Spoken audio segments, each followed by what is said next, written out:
नमस्कार साथियों, एक बार फिर आप सभी का स्वागत है एड्यूटेनमेंट शो पर, जहां आज हम एक बार फिर लेकर आए हैं UP TET C TET super TET 2020 की श्रृंखला, जिसमें हमारा आज का विषय है बाल विकास एवं शिक्षण शास्त्र। और आज हम एक ऐसी सीरीज लेकर आए हैं पेडागोजी के 40 अति महत्वपूर्ण प्रश्नों की श्रृंखला। देखिए, ऐसे प्रश्न हैं जिसमें जो परीक्षा में पूछे गए हैं, बहुत ही ज़्यादा मोस्ट इंपॉर्टेंट है, पेडागोजी के प्रश्न हैं। तो वीडियो को शुरू से लेकर अंत तक ध्यान से देखिएगा। और अगर आप हमारे चैनल पे नए हैं तो हमारे चैनल को सब्सक्राइब जरूर कर दें, जिससे आने वाली वीडियोस का नोटिफिकेशन आपको मिलता रहे। तो आइए हम अपनी वीडियो को शुरू करते हैं। देखिए, पहला प्रश्न है आपका, शब्द शिक्षा शास्त्र का अर्थ है। क्या अर्थ है? बच्चा मार्गदर्शन करने के, बच्चा नेतृत्व करने के, बच्चे को शिक्षित करने के, या बच्चे को समझाने के लिए। तो देखिए, इसका विकल्प होगा बी, बच्चे का नेतृत्व करने के लिए। बच्चे का नेतृत्व करने के लिए। शिक्षा शास्त्र किसका अध्ययन है? शिक्षा का, मार्गदर्शक छात्र का, शिक्षण प्रक्रिया का, या शिक्षण विधियों का? तो देखिए, शिक्षा शास्त्र जो है शिक्षण विधियों का अध्ययन है। बढ़ते हैं अगले प्रश्न की तरफ। निम्न में कौन सा बच्चे के शारीरिक विकास को दर्शाता है? नकारात्मक, मात्रात्मक, गुणात्मक, या सकारात्मक? देखिए, अगर आपने एक चीज़ गौर करी हो तो देखिए, मात्रात्मक जो शब्द है, मात्रात्मक शब्द क्या है? क्वांटिटी है, जो कि शारीरिक विकास को दर्शाता है। ठीक। बच्चे की वृद्धि और विकास का अध्ययन करने के लिए सबसे अच्छा तरीका कौन सा है? मनोविश्लेषणात्मक विधि, तुलनात्मक विधि, विकासात्मक विधि, या सांख्यिकी विधि? तो देखिए, सबसे बेहतरीन जो विधि है या सबसे प्रभावी विधि अगर कहें तो विकासात्मक विधि होती है, जिसमें हम बच्चे की विकासात्मक रूप से तुलना करते हैं और बताते हैं कि बच्चे का विकास किस स्तर तक हुआ है। अगला प्रश्न है, शिक्षण प्रक्रिया को बढ़ाने के लिए प्रौद्योगिकी के उपयोग को कहा जाता है?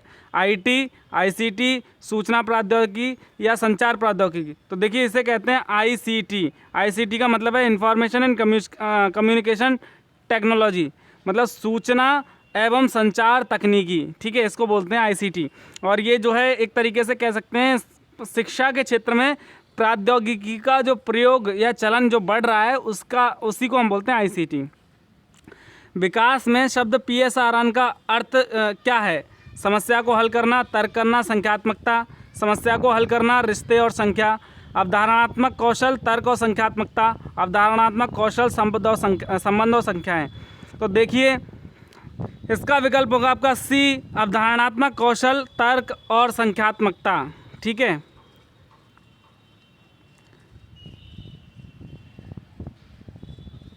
नेक्स्ट क्वेश्चन है आपका, व्यक्ति अपनी गलतियों से सीखता है, यह कथन किस सिद्धांत पर आधारित है? इंस्ट्रूमेंटल कंडीशनिंग, इंसाइट, परीक्षण और त्रुटि, शास्त्रीय कंडीशनिंग? तो देखिए, इस चीज़ को अगर आप गौर करें तो गलतियों से सीखना, ठीक, तो परीक्षण एवं त्रुटि। आप किसी चीज़ को, आपने किसी चीज़ पे परीक्षण किया तो निश्चित रूप से आपसे उसमें त्रुटि हो सकती है, तभी आपको पता चलेगा कि आपसे क्या गलती हुई है। तो परीक्षण एवं त्रुटि में व्यक्ति अपनी गलतियों से सीखता है। विकल्प सी सही है आपका। व्यक्तिगत अंतरों को पूरा करने में शिक्षक की क्या भूमिका होनी चाहिए? व्यक्तियों की क्षमताओं, रुचि और योग्यता को जानने का प्रयास करें। दूसरा, व्यक्तियों की आवश्यकताओं के अनुसार पाठ्यक्रम को समायोजित करने का प्रयास करें। तीसरा, दोनों ए और बी, या डी कोई नहीं? तो देखिए, इसका विकल्प होगा सी, ए और बी दोनों विकल्प इसके सही हैं, जो कि व्यक्तिगत अंतरों को पूरा करने में शिक्षक की भूमिका एक्चुअल में होनी चाहिए। शिक्षकों को छात्रों को स्पष्ट और रोचक तरीके से जानकारी प्रस्तुत करनी चाहिए। इस नई जानकारी को छात्रों से संबंधित करना चाहिए। पता नहीं, पहले से ही पता है, जानने के लिए तैयार हैं, जानने के लिए तैयार नहीं है। तो देखिए, ये पहले से ही पता है। क्या पता है? शिक्षकों को छात्रों को स्पष्ट और रोचक तरीके से जानकारी प्रस्तुत करनी चाहिए और इस नई जानकारी को छात्रों से संबंधित करना चाहिए। पहले से ही पता है। देखिए, पूर्व ज्ञान, इसको हम कहते हैं पूर्व ज्ञान। हमें क्या करना चाहिए, शिक्षक को क्या करना चाहिए कि कोई भी जानकारी प्रस्तुत करने से पहले बच्चों का पूर्व ज्ञान चेक करना चाहिए, और अगर नहीं है बच्चे को पूर्व ज्ञान तो उसे पहले देना चाहिए, उसके बाद उस विषय को समझाना चाहिए, जिससे वो रोचक तरीके से समझ सकता है। यदि किसी बच्चे की मानसिक आयु 5 वर्ष और कालानुक्रमिक आयु 4 वर्ष से अधिक है तो बच्चे का IQ क्या होगा? तो देखिए, आप सभी इसका फॉर्मूला जानते हैं, mental as upon chronological age into 100। तो 4 से हम कट करेंगे, 4 25 ज़ा 25 5 ज़ा 125। देखिए, 125 आ गया। इसका फॉर्मूला होता है बुद्धि लब्धि का मानसिक आयु बटे कालानुक्रमिक आयु या वास्तविक आयु और गुणा 100। तो इससे जो आएगा आपकी निकल के मेंटल एज IQ निकल के आ जाएगा, इंटेलिजेंट कोशेंट। निम्न में कौन सा कथन सत्य नहीं है? विकास एक जैविक प्रक्रिया है, विकास एक मात्रात्मक प्रक्रिया है, शिक्षा एक लक्ष्योन्मुख प्रक्रिया है, सीखना व्यवहार परिवर्तन की एक प्रक्रिया है। देखिए विकास एक मात्रात्मक प्रक्रिया है, ये कथन जो है सत्य नहीं है। क्यों नहीं है? देखिए विकास को मापा नहीं जा सकता, विकास को मापा नहीं जा सकता, वृद्धि को माप सकते हैं, इसलिए विकास एक मात्रात्मक प्रक्रिया है। ये कहना अनुचित होगा, गलत होगा, इसलिए कथन सत्य नहीं है। निम्न में कौन सा स्कॉलास्टिक डोमेन में फॉर्मेटिव असेसमेंट के लिए उपकरण नहीं है? बातचीत कौशल, बहुविकल्पीय प्रश्न, प्रोजेक्ट या मौखिक प्रश्न। तो देखिए 12 का विकल्प होगा आपका सी, प्रोजेक्ट। प्रोजेक्ट क्या नहीं है? फॉर्मेटिव असेसमेंट के लिए उपयोग नहीं है। बाकी अगर आप देखें बातचीत कौशल, ऑब्जेक्टिव क्वेश्चन या ओरल क्वेश्चन, ये सब चीज़ें फॉर्मेटिव असेसमेंट के लिए प्रयोग की जाती हैं, आप सभी जानते होंगे। जॉन डेबी के अनुसार स्कूल एक कैसा संस्थान है और शिक्षा कैसी प्रक्रिया है? देखिए सामाजिक, दोनों सामाजिक, सामाजिक दार्शनिक, दार्शनिक दार्शनिक, पर्यावरण या मनोवैज्ञानिक। देखिए स्कूल एक सामाजिक संस्थान है, बिल्कुल सही है, और शिक्षा एक सामाजिक प्रक्रिया है, बिल्कुल सही है। तो इसके दोनों जो रिक्त स्थान है वहाँ पे सामाजिक आएगा, इसलिए हमारा विकल्प ए जो है सही है। विशेष शिक्षा संबंधित है, प्रतिभावान छात्रों के लिए शैक्षिक कार्यक्रम, विकलांगों के लिए शैक्षिक कार्यक्रम, शिक्षक के लिए प्रशिक्षण कार्यक्रम या मंद बुद्धि के लिए। तो देखिए जो विशेष शिक्षा है विकलांगों के लिए शैक्षिक कार्यक्रम। देखिए जो दिव्यांग बच्चे होते हैं, जो शिक्षा की मुख्य धारा से पीछे छूट जाते हैं, उनके लिए विशेष शिक्षा, स्पेशल एजुकेशन का प्रावधान किया जाता है और उनके लिए विशेष प्रकार की टीचिंग मेथड और शिक्षकों का भी व्यवस्था किया जाता है। बहुविकल्पीय प्रश्नों के मामले में निम्न में कौन सा कथन सही नहीं है? यहाँ तक कि एक अनुभवहीन शिक्षक आसानी से प्रश्न तैयार कर सकता है, सभी विकल्प प्रशंसनीय प्रतीत होते हैं, कंप्यूटर द्वारा त्रुटि मुक्त और त्वरित मूल्यांकन संभव है। विकल्पों में से केवल एक ही सही है। देखिए पहला जो विकल्प है आपका, यहाँ तक कि एक अनुभवहीन शिक्षक आसानी से प्रश्न तैयार कर सकता है, बिल्कुल गलत है। क्यों गलत है? देखिए जो शिक्षक अनुभवहीन है या जिसको एक्सपीरियंस नहीं है, वो निश्चित तौर पर अच्छे प्रश्नों का चुनाव या अच्छे प्रश्नों को तैयार नहीं कर सकता, इसलिए पहला विकल्प जो है सही नहीं है। जॉन डेबी के अनुसार स्कूलों को छात्रों के लिए तैयार करना चाहिए अनुसंधान, भावी जीवन, वर्तमान जीवन या उद्यमिता। देखिए इसका विकल्प होगा सी, वर्तमान जीवन। आप सभी जानते हैं अगर हमें अपने कल को बेहतर बनाना है तो हमें अपना आज जो है बेहतर बनाना होगा। तो वही उनकी संकल्पना थी जॉन डेबी की, और उन्होंने ये कहा कि स्कूलों को छात्रों को वर्तमान जीवन जीने के लिए तैयार करना चाहिए। किस प्रकार का मूल्यांकन सीखने वाले की कमियों और कठिनाई को पहचानता है? प्लेसमेंट, सारांश, सतत या नैदानिक। देखिए आप सभी को पता होगा ये नैदानिक जो होता है, रेमेडियल जिसको बोलते हैं, इसमें क्या होता है, हम किसी छात्र विशेष या कक्षा विशेष में क्या करते हैं, जो छात्रों की कमियां या जो कठिनाइयां हैं उनको पहचान कर उनको दूर करने का प्रयास करते हैं। इसी को हम बोलते हैं नैदानिक या उपचारात्मक या रेमेडियल टीचिंग। जैसे जैसे लोग बड़े होते हैं सीखने की किस में गिरावट आती है? सीखने की पावर, गति, गुणवत्ता या मात्रा। देखिए सीखने की गति में गिरावट आती है ऐसा माना जाता है, लेकिन ये सर्वथा सत्य नहीं है। देखिए जैसे जैसे लोगों की आयु बढ़ती है उनके अंदर समझदारी तो आती रहती है, लेकिन जो सीखने की क्षमता है बच्चों की अपेक्षा कम होती जाती है, ये चीज़ सही है। अगला है कालानुक्रमिक आयु और मानसिक आयु दोनों 7 वर्ष हैं, उसे किस श्रेणी में वर्गीकृत किया जा सकता है? मान लीजिए 7 वर्ष दोनों की आयु है, ठीक है, मैं बता देता हूँ आपको। 7 उसकी मानसिक आयु, 7 कालानुक्रमिक आयु है, तो बचा ये 7 एकम 7, 100 एकम 100, तो ये आ गई 100। अब 100 अगर किसी की बुद्धि लब्धि है, that means he belongs to general intelligence, मतलब सामान्य बुद्धि के अंतर्गत आता है, सामान्य बुद्धि, ठीक है ना। अगर वो 120 से ऊपर जा रहा है या 110 से ऊपर जा रहा है तो हम उसको श्रेष्ठ बुद्धि कह सकते हैं, और 140 से ऊपर क्या कहते हैं उसे हम? कुशाग्र बुद्धि। और 100 से नीचे क्या होता है? सामान्य बुद्धि से नीचे जो 100 है वो आपका सामान्य बुद्धि को दर्शाता है, तो इसका विकल्प होगा बी। अगला प्रश्न, सही प्रतिक्रियाओं और उचित व्यवहार को बढ़ाने के लिए किसका उपयोग किया जाना चाहिए? अज्ञान, कठोरता, पुरस्कार या प्रशंसा। तो निश्चित रूप से आप किसी भी चीज़ को प्रेरित करने के लिए सबसे अच्छा साधन है प्रशंसा, एप्रिसिएशन। फाइन मोटर मूवमेंट के संबंध में तीनों में से कौन सा विकल्प अलग है? डॉट जॉइनिंग, डिक्टेशन, हैंडराइटिंग, फलों और सब्जियों का पृथक्करण। तो देखिए निश्चित रूप से आप देख के ही पता लगा सकते हैं, फलों और सब्जियों का पृथक्करण ये जो है फाइन मोटर मूवमेंट से बिल्कुल अलग है।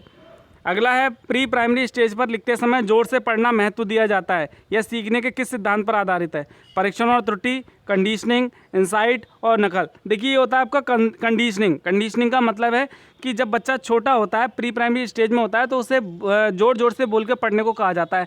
ऐसी स्थिति में क्या होता है कि टीचर और अन्य बच्चे जो हैं उसका अनुकरण करते हैं, और जब वो कोई गलत शब्द का प्रयोग करता है या बोलता है तो टीचर उसको तुरंत जो है सही करवाता है, उसकी त्रुटि में संशोधन करवाता है, जिससे बच्चे को अपनी गलती का आभास होता है और वो जो है उस चीज़ को सीख जाता है। एमिल के अनुसार शिक्षा में कुलीन का काम बनना है। क्या बनना है? विचारक, उद्यमी, अच्छा नागरिक या तर्कशील मनुष्य। देखिए अगर हम शिक्षा की बात करें, एमिल को अभी छोड़ देते हैं, अगर शिक्षा की बात करें तो शिक्षा का मुख्य उद्देश्य यही है, अच्छा नागरिक। तो एमिल के अनुसार भी यही उद्देश्य है, अच्छा नागरिक बनना शिक्षा का मुख्य उद्देश्य है निश्चित रूप से, और यही उद्देश्य होना चाहिए। परीक्षण के लिए ब्लूप्रिंट तैयार करते समय निम्न में किस पर ध्यान नहीं दिया जाता? विषय, निर्देशात्मक उद्देश्य, प्रश्नों पर या शिक्षण समय। देखिए जब हम प्रश्न तैयार करते हैं तो हम विषय का ध्यान निश्चित रूप से धरते हैं, उसके जो निर्देश होते हैं उन पर भी ध्यान रखा जाता है, प्रश्नों पर बिल्कुल निश्चित रूप से ध्यान रखा जाएगा कि किस कक्षा में किस स्तर के कितने अंकों के प्रश्न बनाने हैं। लेकिन शिक्षण समय की अगर हम बात करें तो आप सभी जानते हैं, जैसे अभी इस समय कोरोना चल रहा है, तो कोरोना में निश्चित रूप से पढ़ाई बाधित हुई है, तो शिक्षण की जो अवधि है काफ़ी कम थी, लेकिन उसके बावजूद जो है परीक्षा हुई, प्रश्नों का निर्माण हुआ। तो शिक्षण समय जो है ज़्यादा महत्व नहीं रखता, इस पर ज़्यादा ध्यान नहीं रखा जाता। अगला है आपका विचारों, प्रक्रियाओं के निर्माण से संबंधित अध्ययन का क्षेत्र, जिसमें याद रखना, समस्या सुलझाना और निर्णय लेना शामिल है, कहा जाता है शिक्षा शास्त्र, शिक्षा, महामारी विज्ञान या संज्ञानात्मक विकास। तो इसको हम कहते हैं संज्ञानात्मक विकास, कॉग्निटिव डेवलपमेंट। Cognitive development. मानस शास्त्र एक है, क्या है? आत्मा का विज्ञान, मन का विज्ञान, चेतना का विज्ञान, व्यवहार का विज्ञान। तो ये है व्यवहार का विज्ञान। देखिए मन का विज्ञान भी होता है, चेतना का विज्ञान भी होता है, लेकिन अलग अलग शिक्षाविदों के अनुसार, लेकिन मानस शास्त्र जो है वो आपका व्यवहार का विज्ञान है। जितनी बार किसी विशेष क्षमता का उपयोग किया जाता है वह होती जाती है कमज़ोर, मजबूत, महत्वपूर्ण या अति महत्वपूर्ण। तो देखिए अगर आप किसी चीज़ का बार बार उपयोग करेंगे, जैसे आपका कोई कौशल है, तलवारबाजी है, ठीक है, या साइकिलिंग है, माउंटेनिंग है, कुछ भी आपका कौशल है, अगर आप उस चीज़ को बार बार प्रैक्टिस करेंगे तो क्या होगा? आपको महारत हासिल हो जाएगी, तो आप उस चीज़ में क्या हो जाएंगे? मजबूत हो जाएंगे, स्ट्रांग हो जाएंगे, आप उस चीज़ में परफेक्ट हो जाएंगे। ठीक है, तो इसका विकल्प होगा बी, मजबूत। अंतः प्रेरणा का कारक कौन नहीं है? तो पुरस्कार, प्रोत्साहन, प्रशंसा या अभ्यास। देखिए अंतः प्रेरणा के लिए पुरस्कार जरूरी है, प्रोत्साहन जरूरी है, प्रशंसा जरूरी है, लेकिन अभ्यास भी जरूरी है। लेकिन अगर हम कहें महत्वपूर्ण तो महत्वपूर्ण, लेकिन उसके लिए सबसे पहले अंतः प्रेरणा के लिए आपको प्रेरक की ज़्यादा ज़रूरत है। प्रेरक कौन होता है? पुरस्कार होते हैं, प्रोत्साहन होता है, प्रशंसा होती है। अभ्यास जो है दूसरे स्टेप का है, तो इसको हम अति महत्वपूर्ण में नहीं कह सकते, तो इसका विकल्प होगा अभ्यास। अब एक विशेष क्षमता का अप्रयुक्त उपयोग हो जाता है। देखिए ध्यान से समझिएगा, विशेष क्षमता का अप्रयुक्त उपयोग। अप्रयुक्त का मतलब जहाँ पर उसका प्रयोग नहीं करना चाहिए वहाँ भी हम उसका अगर प्रयोग करेंगे तो क्या हो जाएगा? कमज़ोर, मजबूत, कम महत्वपूर्ण या अति महत्वपूर्ण। देखिए बात को समझिए, अगर कोई चीज़ है और उसका अगर हम सही जगह पर प्रयोग ना करें, गलत जगह पर प्रयोग करें, तो उसका मतलब क्या हो गया? वो महत्वहीन हो गई। अब जो चीज़ महत्वहीन हो जाती है तो उससे क्या होता है? बच्चे का या व्यक्ति का मनोबल गिर जाता है और उसकी कार्य को करने की क्षमता जो है कम हो जाती है, कमज़ोर हो जाता है। इसका विकल्प होगा ए, कमज़ोर। 2 से 6 वर्ष की अवस्था को क्या कहा जाता है? पूर्व बचपन, इन्फेंसी, बाद का बचपन या पूर्व किशोरावस्था। देखिए पूर्व बचपन होता है पूर्व बाल्यावस्था, इन्फेंसी होती है कह सकते हैं शैशवावस्था, बाद का बचपन उत्तर बाल्यावस्था। ठीक है, तो इसका विकल्प होगा आपका ए, पूर्व बचपन, मतलब पूर्व बाल्यावस्था, 2 से 6 वर्ष। जीन प्याजे के अनुसार बच्चों के दौरान अमूर्त तर्क और तर्क कौशल विकसित होते हैं। बच्चों में sensory motor stage, pre operational stage, formal operational stage या कॉन्क्रीट ऑपरेशनल स्टेज। किस दौरान बच्चों के अंदर अमूर्त तर्क उत्पन्न होते हैं, विकसित होते हैं? तो यह आपका फॉर्मल ऑपरेशनल स्टेज, संवेदी संक्रियात्मक अवस्था। ठीक है, अगला है शिक्षक मुख्य रूप से निम्न में से किस विधि द्वारा विद्यार्थियों के समूह व्यवहार का अध्ययन करता है? साक्षात्कार, प्रयोग, प्रकरण इतिहास या अवलोकन। तो देखिए इसका विकल्प होगा अवलोकन। क्यों होगा? देखिए समूह की बात आ गई तो साक्षात्कार समूह का नहीं होता, व्यक्तिगत होता है। प्रयोग, प्रकरण इतिहास इन सब में जो है किसी का हम क्या कर सकते हैं, व्यक्तिगत तो अवलोकन कर सकते हैं, लेकिन अगर हम समूह की बात करें तो हम उसको केवल क्या कर सकते हैं, अवलोकन कर सकते हैं, कह सकते हैं उसको, मतलब उसको अवलोकन कर सकते हैं। ठीक है, अगला प्रश्न है, बच्चे आमतौर पर डैश डैश चरणों के दौरान अहंकारी होते हैं। अहंकारी कब होते हैं? सेंसरी मोटर और pre operational, formal operational, sensory motor, pre operational, concrete operational, concrete operational, formal operational. देखिए इसका विकल्प होगा ए, सेंसरी मोटर और प्री ऑपरेशनल। इन दौरान जो है बच्चे कैसे होते हैं, थोड़े अहंकारी होते हैं। अहंकारी का मतलब उनके अंदर कोई ईगो या गुरूर नहीं होता, उनके अंदर सेल्फ रिस्पेक्ट, मतलब कह सकते हैं कि अपने आयु वर्ग के मतलब बीच में खुद को श्रेष्ठतम दिखाने की होड़, वो अहंकार होता है बच्चों में सेंसरी मोटर और प्री ऑपरेशनल एज में। बच्चे की भावना को कौन इंगित नहीं करता? खुशी, शोक, जिज्ञासा या सहनशीलता? तो ये भाई इसका विकल्प है सहनशीलता। बच्चे की भावना को सहनशीलता इंगित नहीं करता। जीन प्याजे के अनुसार बच्चों को प्रवेश करते समय अहंकार नहीं रह जाता। Sensory motor stage, pre operational stage, formal operational stage या कंक्रीट ऑपरेशनल स्टेज? तो देखिए इसका विकल्प है डी, कंक्रीट ऑपरेशनल स्टेज। इस दौरान इसमें प्रवेश करते ही बच्चों का जो अहंकार है वो ख़त्म हो जाता है, उनके अंदर समझ विकसित हो जाती है और वो चीज़ों को सोच और समझकर फैसला लेते हैं। अगला है, कौन सा बौद्धिक विकास का तत्व नहीं है? क्रिएटिविटी, सहिष्णुता, सोच, कल्पना? देखिए सहिष्णुता जो है, ठीक है, टॉलरेंस, इंटॉलरेंस, ये जो है आपका बौद्धिक विकास का तत्व नहीं है। पियाजे के संज्ञानात्मक विकास के अनुसार ठोस परिचालन चरण किस उम्र में शुरू होता है? 1, 3, 5 या 7? तो देखिए 7 वर्ष की आयु में शुरू होता है। क्या ठोस परिचालन चरण 7 वर्ष की आयु में शुरू होता है। उत्तर शिक्षार्थियों